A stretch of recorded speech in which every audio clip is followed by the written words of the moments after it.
I had metastatic cancer early on in my 96. And it had metastasized my brain. I needed some chemotherapy. And the only people who helped me, because I was by myself on call 24/7. My wife was my nurse. We had a business manager, but we were, busy. The abortionists, the local abortionists, covered me when I had to go into the hospital to get my chemotherapy.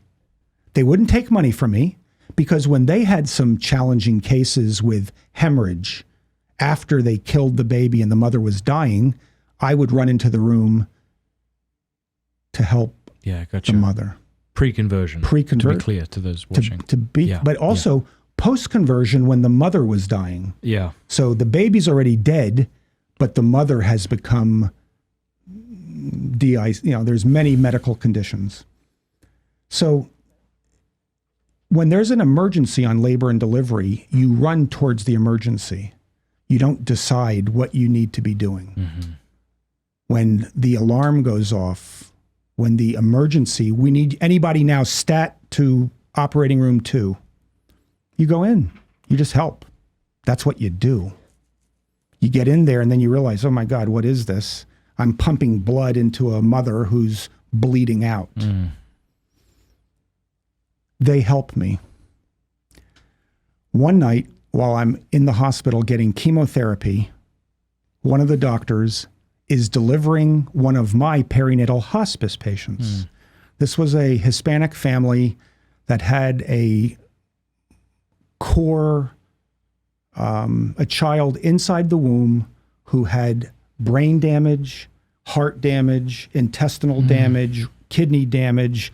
This baby wasn't going to live very long, but I allowed it to spend time with mom inside the womb like a hospice.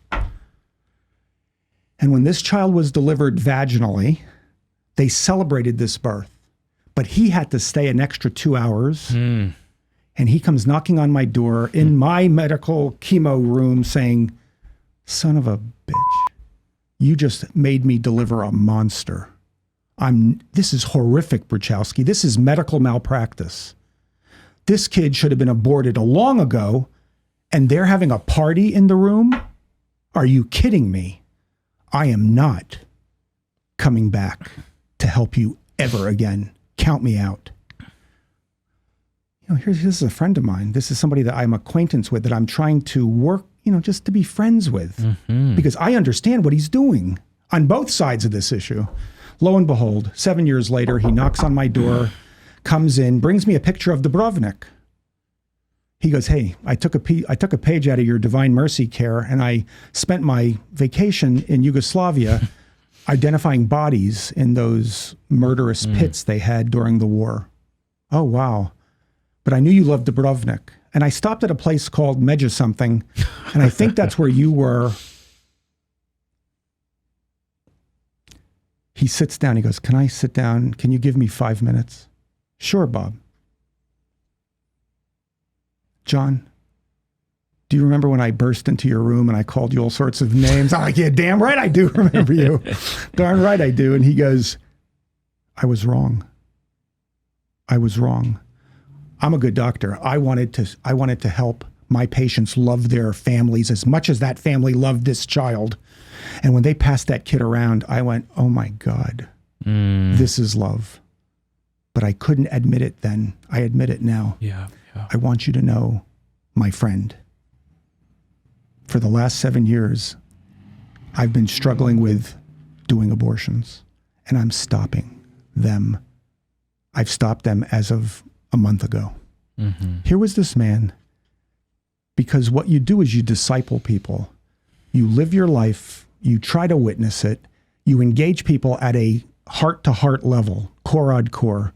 You try to get to know them, see what makes them tick, where they are, and then you befriend them, even though you disagree on some of the most horrific issues there are. Yeah. And then when they ask, you talk. And you share a single malt, or you share a coffee, or you share whatever. And you become, and so I have found that in my experience, there have been probably 8 or 9 OBGYNs in the Northern Virginia, Maryland, Washington, D.C. area that have come out of the slop like I did. Yeah. Just by accompanying them, walking alongside them, showing them that it's not crazy to do, that I'm a good doc and they know it. It's a good practice we have. They understand and they see, my God, it works. But more importantly, how happy you are. Hey, thank you so much for watching. Before you go, do us a favor, leave a comment, let us know what you thought of the video, like, and subscribe.